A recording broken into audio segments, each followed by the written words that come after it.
Hello, everybody, and welcome to Nerdy for 30, the podcast where we talk about nerdy-ish movies for 30-ish minutes. My name is Kevin Bauer, a.k.a. The Critic's Choice. With me, as always, is my co-host, Tim Keck, the People's Champ. And today, we are talking about Indiana Jones and the Dial of Destiny, which is not a great movie. It's not great. It's not bad. It's not great. Tim, do you agree? It's certainly not great. It is the kind of lukewarm milquetoast movie that makes for a very interesting podcast. Yeah, I said sarcastically. Yeah, like there's nothing too polarizing about it. It's just like a straight up, it's like at best it's air, Sure. It is very middle ground. I do think it does a great job. I did feel like I was watching an Indiana Jones movie, though. They hit a lot of the beats. I like the music. Harrison Ford is somehow still has it and also very much doesn't have it. And it's great. I don't know. It's fun to watch him. It's a fun adventure. It's fun. I had a good time. I had a good time watching it. Is it as good as the original three? No. But it's better than the Crystal Skull. Wouldn't you agree? Didn't he clear the Crystal Skull? Here's the thing. No, I don't agree. I went back and rewatched Crystal Skull. I think Crystal Skull has some real strengths that this movie doesn't reach. So we talked briefly in our review preview about, the basements and the ceilings for some of these different movies we've reviewed this year. And I think the ceiling and basement conversation comes into play here, where Crystal Skull has some very high ceilings, obviously some very low basements. That scene with Shia swinging with the monkeys is unforgivable. Nuking the fridge, unforgivable. But everything else is pretty good, and it really does reach some great heights. This one has more stunted range, where it never really reaches the same heights that Crystal Skull does, but it also doesn't do anything as bad. And even though, if you've never listened to the pod before, we do spoil movies, so stop now if you haven't seen this, don't want it spoiled. Even though they did something batshit insane with the time travel thing in the third act that I definitely want to talk a lot about here, it still wasn't as bad as the aliens in the Into Crystal Skull. That one on the rewatch, still totally brutal. So I really think they're pretty much equivalent movies. I think it balances out so that we have the other three movies and then these two tied for fourth place. Talk me down.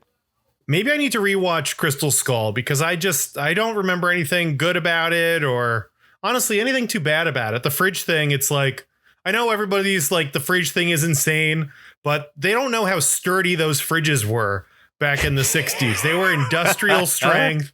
That's the kind of stuff they put in the space shuttle. All right. It makes sense that it survived a nuke. And honestly, if anything bad ever happens, I go right to the fridge. But my doctor said that's a problem. Said I'm coping with food, but also safety. That's what I say. It's a bomb. It's safety in case a nuke goes off. Yeah, I don't know. I don't know if I have like the most attachment to Indiana Jones in general. It's certainly not like high up in my echelon of, worlds or what do you call it? Movie series or sure, I don't franchises. know. Franchise. Yes. I don't know why I couldn't think of the word franchise, but too busy thinking about eating. Talking about fridges, I'm like, dang, I wonder if there's anything good in my fridge. You ever just like, there's nothing there, but you still open the door, like just in case. I don't know who else is going shopping for me, but you never know. Something could appear. Usually it's covered in mold and it's been in the back for a while, but oh God, never know. I hope that's where we get with AI at some point, is a smart house situation where if you've ever played around with ChatGPT, there's that button you can click to regenerate the response because you didn't like what it said. That's where our descendants will be with opening the fridge. They'll open it up. There's nothing in there. They shut it. They open it back up. Totally different things. You can just shuffle through what you got. Yeah, it's all got to be the same atoms. They can only use the same flavors, the same combinations, but...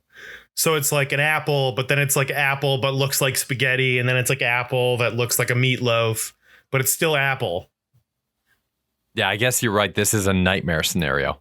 I'm going hologram. I'm picturing there's some sort of a way that like the food teleports, kind of like the people in Star Trek. So you open the door and then there's a bunch of holograms and you select the milk hologram. And then that's when the energy and resources go towards actually creating the milk.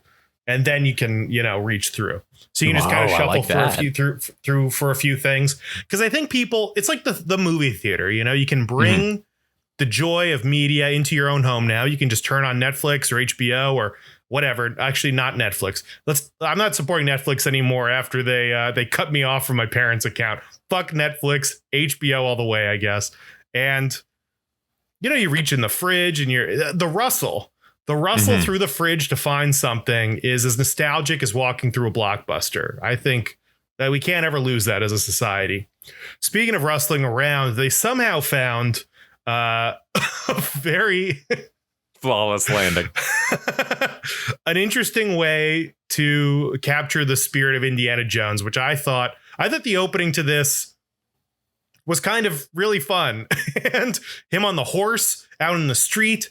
It's Harrison Ford is a charisma machine. And every time they're kind of zoomed out a little bit and he's got a jacket on and his hat, or he's just talking and it's like his face, I'm like, he's still the same guy.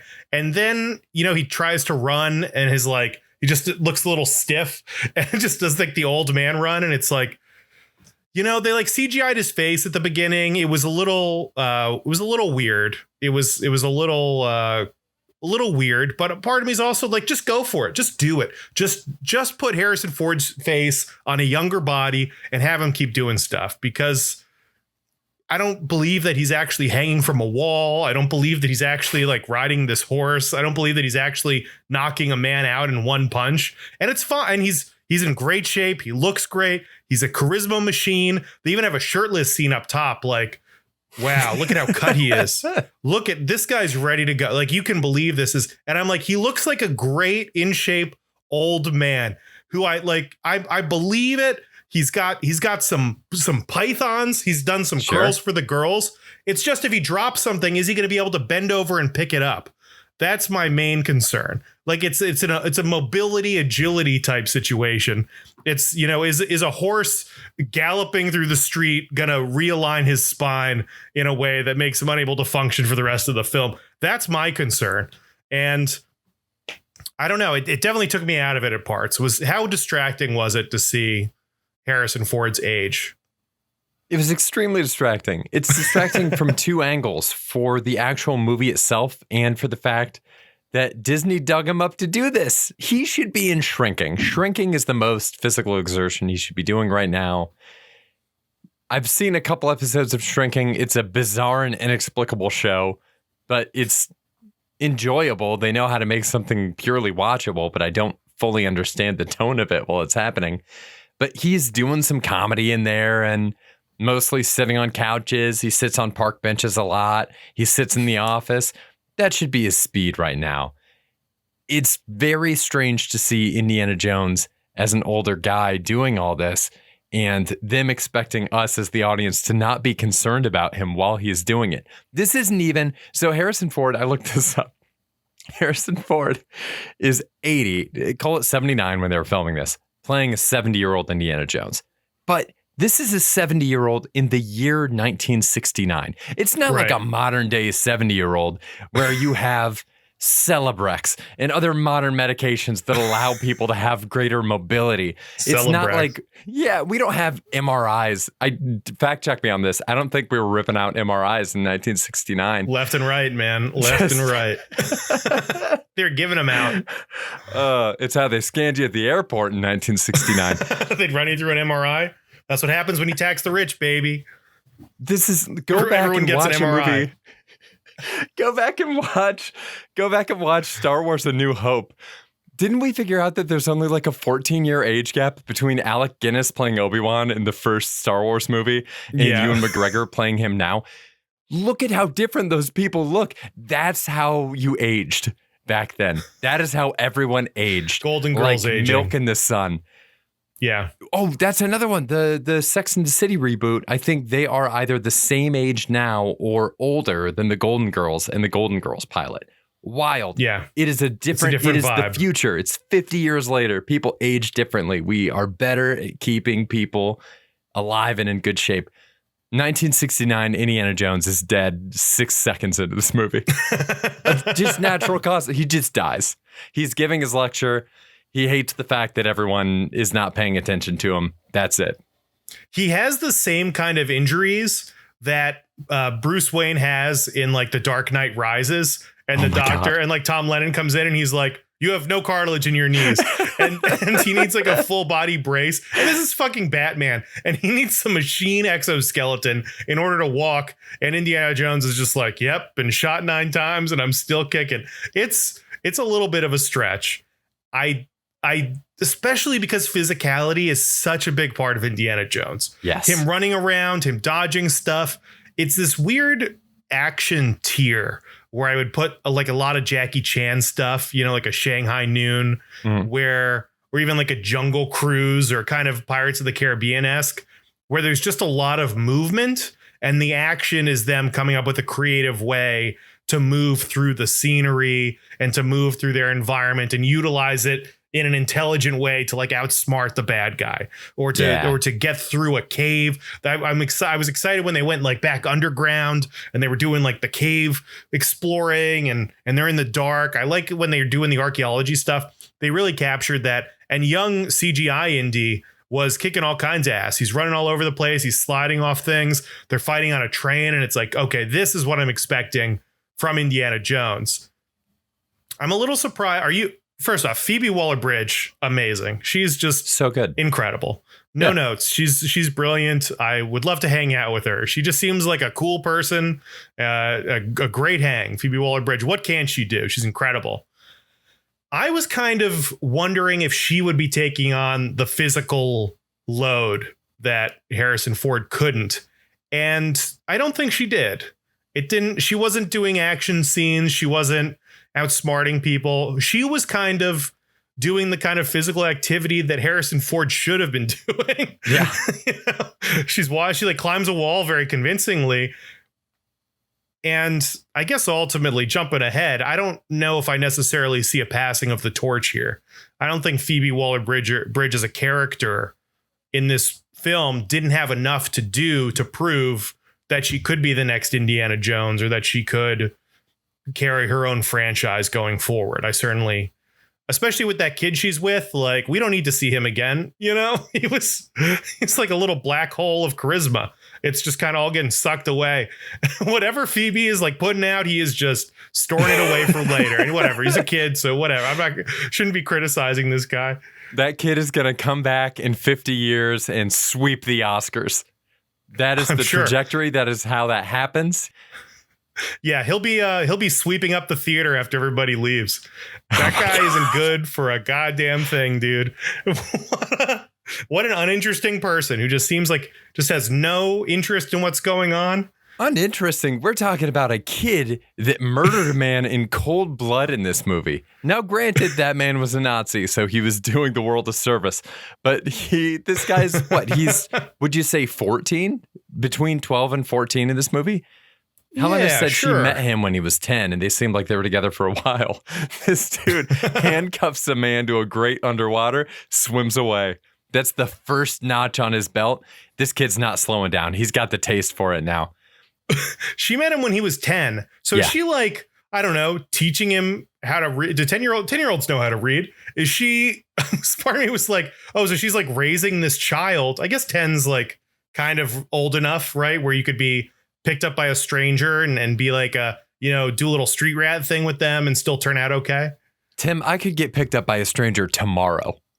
There's no age limit on this. I could have someone just functionally adopt me tomorrow and show me the way.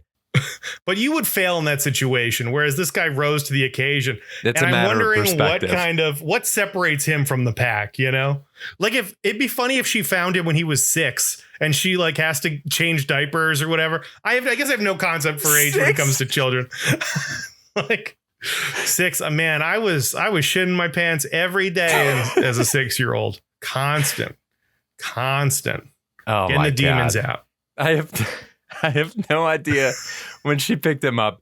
But I do want to circle back to the idea of what ends up happening with her in the franchise, because I feel like I knew they weren't going to hand the reins off to her as soon as I found out her name is Helena Shaw. There's just no good ring to it. Even Mutt Williams in Crystal Skull, it's like, it's not great, but you can kind of do something with it. Helena Shaw just sticks wrong in the brain when you're trying to think about it. There's already a Hobbs and Shaw. They can't roll out a Helena Shaw. No, think about all the confusion. All the confused Jason Statham fans are going to show up. Does the timeline work for this, for her to be Jason Statham's mom in the Fast franchise? I would kind of love that. Yeah, young Helen Mirren. I dig that. That's headcanon for me now. Indiana Jones, Fast franchise, same universe. I think so. I think it works. I think it maps. Dude, for the franchise in general, the fact that they weren't allowing her to do more physical stuff, because she had the car chase. There were a few things that she had that, she got to do some stunts with. But the fact that they wouldn't let her take over the more physical aspect of this franchise is, I think, the big change that I would have liked to see out of Crystal Skull and out of this movie, which also, this is a whole side tangent I won't go down now, but it did feel like a lot of this movie was just an attempt to recontextualize things that they tried to do in Crystal Skull with like a descendant of Indiana Jones. But in both of those things, in both those movies, they refused to let Indiana Jones take on a new role within the franchise, despite the character's age. So when I was rewatching Crystal Skull, I couldn't quite shake the feeling that watching Indy, I think he was like 70 at the time playing, or 60 something at the time, but I think Indiana Jones was supposed to be like 64. It felt strange watching him wear the leather jacket and the fedora again in that movie. Felt a little bit like watching somebody have a midlife crisis and try to recapture what was cool about them when they were younger. I would have loved to see them roll out more character development that they set the stage for in Last Crusade and have him maybe wearing something a little bit closer to what his dad was wearing in that movie. Maybe not all the way, doesn't have to do the bow tie and everything, but let him go in that direction a little bit more. Let the younger people in the cast take over more of the physical perspectives.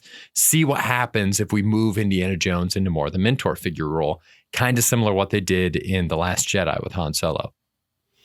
Yeah, but I think there's a problem, because I was having the same thought, which I think is a rational thought to have. I think we're just forgetting the fact that this is Indiana Jones, right? It's not Star Wars. It's not Lord of the Rings.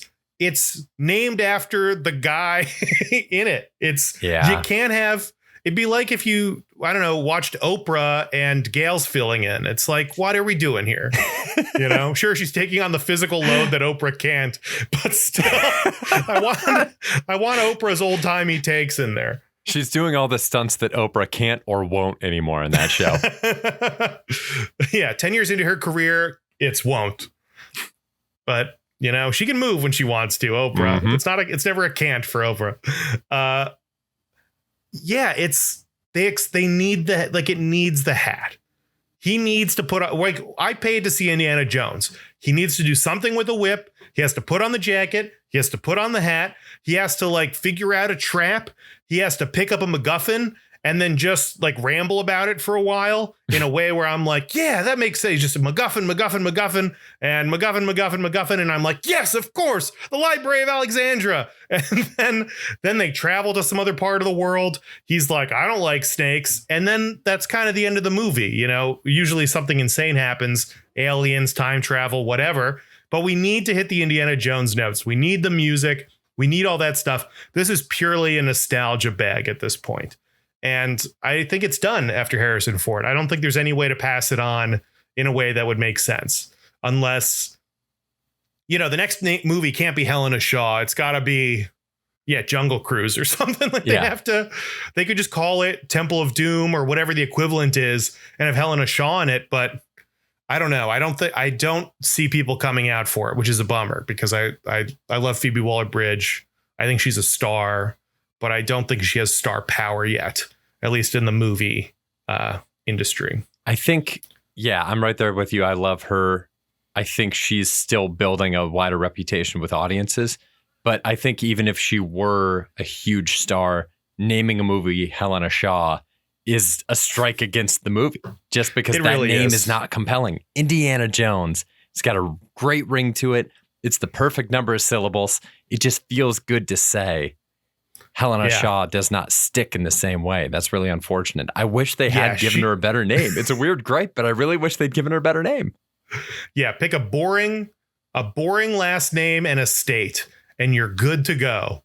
Like Montana Smith, and all of a sudden you got something there, you know? There you are. I was even thinking the last name Ravenwood, like Miriam Ravenwood. Miriam doesn't work for a first name for like a franchise character like that, but Ravenwood as a surname, that's something you can cook with. There's something interesting there. I think there's something with Indiana Jones where it's multi-syllable first name, single syllable last name. That's like the beat. Something about Ravenwood or whatever just seems like a little too big of a mouthful. Like it's reversed. Marion Ravenwood. Yeah. I don't know. This is a whole barrel of worms. I mean, they could just name it Teddy and we could just follow his adventures going forward as he, goes through therapy after some of the most brutal kills in this movie. This is like a PG-13, and there are absolutely traumatic deaths in this. Teddy locks a grown man to a grate underwater to drown to death. And I was like, oh my God. There is a point where a guy runs into a bunch of like a stack of bamboo, but it's coming at him oh God, what was that horror movie where Final Destination? Yeah, yeah, this one guy gets hit with bamboo like at the Final Destination angle where some bamboo's like going right through him, but we're already past it. We see the hit and then we're gone. We're missing all of it. It just seems like there were some gruesome. Their buddies were scuba diving, the ropes get cut, and that guy he's fucking gone, dude. It was also crazy that he's like, no, for some reason, this seasoned diver, like this is one of the best frogmen around, right? Or at least his buddy. His instinct when the rope is cut, I got to get to the bottom of the ocean as fast as possible. I gotta race down there. And then I was like, oh shit, they are fucked. There's no way out of this. And Indiana Jones just punches her life vest. It inflates and she rockets to the surface. And I'm like, what happened to the other guy? The seasoned diver who probably lent her the vest. You can't inflate that thing and get to the surface. Why are you drowning at the bottom of the ocean about to be eel food? It makes no sense. I'll tell you exactly why, Tim. Because this movie is full of parallels and callbacks, and that was a call forward to Indiana Jones at the end of the movie. That man saw the end coming. He's like, I spent my life in the sea. I'll spend my death in the sea. Yeah, and I'm not the captain of this boat, so I'll just go down with the sea in general. It's over for me. I'm just pulling the plug. Yeah, and then just a pretty brutal I'm staying behind from Indiana Jones. I think they hit it hard enough, don't you? Yeah, absolutely. That was a strange one. I'm really glad with the fact that he got knocked out and brought back to the present.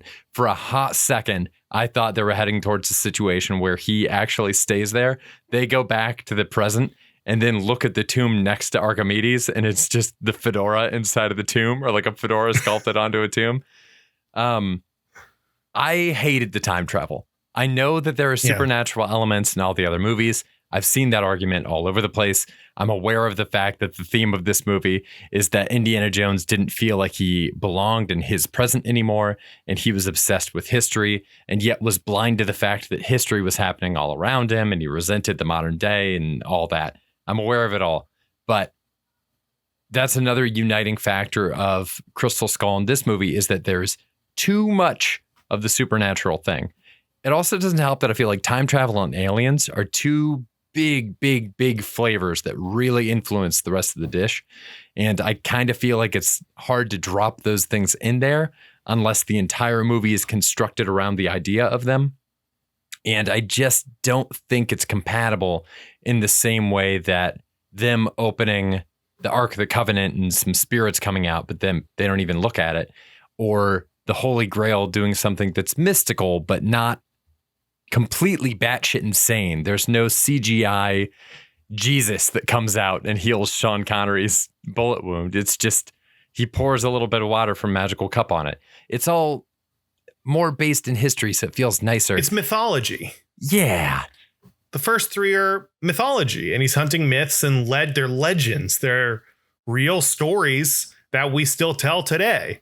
And then the next one is Aliens, which feels very out of left field. I guess there's a way to connect that. And then this is time travel, which again is not, I guess they're chasing an artifact, but then it really is just a MacGuffin. There's no, I don't know. You just travel through. I also feel like with this time travel stuff, when they get there, they find the guy, he's wearing a watch. Yeah. And the tomb already has an eagle with wings on it.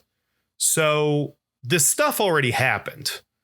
So in the timeline they are currently living in, they went back in time, did this thing, and it had no effect on the present. Like everything, like this is not the Avengers where they can go into the past and make a change. This is everything that you do traveling through time has already been done. And this is all one giant continuity, which I find a pretty compelling for an action movie, for a hero, for a journey. It's saying that everything is destined. Fate is a very uninteresting story to me. You're just, why are we doing this? Well, because he was born that way. That's it. You know, it's the literal opposite of suspense. It's a bootstrap paradox. It will happen because it already did happen. So why would we care? As soon as I saw that, I was like, okay, so none of this matters. Everything they're about to do doesn't have an impact on the story. That's fine. Whatever. There is also a theme, I thought, of Indiana Jones running away, where his personal life is in shambles. He lost his son. His wife left because of that, because that's obviously that's like a very real thing of dealing with the loss of his kid. And instead of actually dealing with it or trying to rebuild his relationship or reach out to this person he cares about, it's easier to throw himself into this adventure. It's easier to stay in the past and do all of this stuff. And I think if that's the story you're trying to tell, there's other ways to do it that don't involve going back in time to see Archimedes. I was kind of also like, is this the timeline that Indy wants to stay in? They go back to see Archimedes, and you haven't talked about Archimedes in any other movies, right? He's not. Right. So why is this? But this is your real love. This is the time period you want to go for. This is where you're destined to be. From a man who just kind of appreciates all history, it seemed like a weird narrow focus on that. I mean, this is just kind of the one that he had the option for, right? Like if I asked you right now if you want to be a superhero and you're like, yeah, and the option that I give you is like Savage Dragon, you'd probably be like, I mean, sure. Like being Savage Dragon would be cooler than anything else, but you're not going to be Wolverine. Yeah. Even if I was Wolverine, how useful is that? You know, I can't claw anyone at work. I'm not taking a lot of damage in my everyday life. You know, how do you make money off that? I'll just be at Coney Island with the other freaks, just cutting myself for show. That's a miserable existence you're cursing somebody with Wolverine. There's a lot of heroes I would not want to be. And yeah, I guess Indiana Jones isn't one of them. Yeah. What you got? So there were a lot of other brutal deaths and stuff. That seems to be par for the course because you've been rewatching these movies, right? Mm-hmm. Violence is just a theme throughout, right? It's a Jaws PG, not That's what it is now, right? Oh, big time. Yeah, like Alfred Molina might be the first casualty of an Indiana Jones movie, and he's shown like stabbed through the head. I was trying to determine whether or not it would be okay to show my niece, who is 4, Indiana Jones. So I put the first few minutes of Raiders on, and as soon as he gets stabbed through the face, I'm like, oh yeah, okay, no, this is a little. We're gonna wait till after 4 for this one.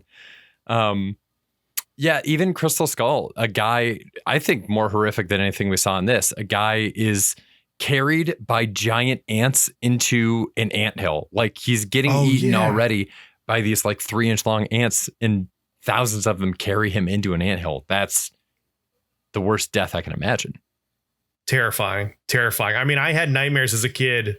I guess for some reason I'd seen Temple of Doom the most, but it was on one Halloween, and I came into the room as a little kid, and the only scene, and I just remember so vividly him reaching into that guy's chest like pulling the heart out. And I had nightmares about that forever. That was a traumatic scene to go through, but Kalima. I'm better now. Things worked out. Would you say, Kevin, Indiana Jones is better or worse than The Flash? I'd say that's tough. That is right. That's a good one. I think I actually had more fun watching The Flash than Indiana Jones. I think so too. Yeah. Better or worse than Evil Dead Rise? Better. Okay, so it's right there, right below The Flash, in between Evil Dead Rise. That makes sense to me. That fits. I like that. Yeah. That feels good. I just got one final thought that I want to drop in here. I thought this was interesting. Friend of the pod, Corey Barnes, reached out. He alerted me to the fact that Helena Shaw, if she is being prepared to take over the franchise in some way, is basically at the same point in her character arc as Indy was in Temple of Doom. Temple of Doom being a prequel to Raiders of the Lost Ark, and reversing or just showing an earlier state of Indy before all the character growth he had in Raiders. He's mostly just trying to sell these artifacts, make money off it. Fortune and glory, kid. Fortune and glory. That's exactly where Helena is. So some people online are speculating that that could be setting the groundwork for her to have her own kind of mirror story arc to Indy. I've been thinking about it today. Personally, I think it is more to frame her as a foil for Indiana Jones at the end of his adventures to encounter himself from the beginning of his adventures. Because that feels like it fits the whole, like everything comes together in the end deal they're doing. This the whole movie, right? I think that's right. She's basically a young Indiana Jones. She even has a kid sidekick. She's in it for the wrong reasons, but really in it for the right reasons. Mm. It's great. I mean, they are good foils for each other, and she's crushing it, and she's great on screen. And yeah, man, I still had a decent time watching this. Not gonna lie, I enjoyed it. Yeah, I enjoyed it. It wasn't bad. Don't know if I'm gonna watch it again anytime soon, but it was fun. Same. I'll probably watch it one more time just to catch all the little like call forwards and callbacks that they did. So what do you think? Was this movie about on par with Crystal Skull? Is it way better? Is it way worse? Let us know. Send us an email, nerdy430@gmail.com. That's nerdy spelled out, 4 spelled out, the number 30 @gmail.com. Check us out on Substack. We're on there. Just go to nerdy430.com. It'll bring you to our Substack. You can subscribe. We're sending out a weekly newsletter with each one of these pods. You'll get a little recommendation from us every week. It's free. Go check it out. It'll be fun. We will be back here next week with Spider-Man 2 from 2003. Until then, thank you for listening. Stay nerdy, everybody. Stay nerdy. Light the beam. Light the beam. Oh, I forgot to say that. Oh, well. Bye. Bye.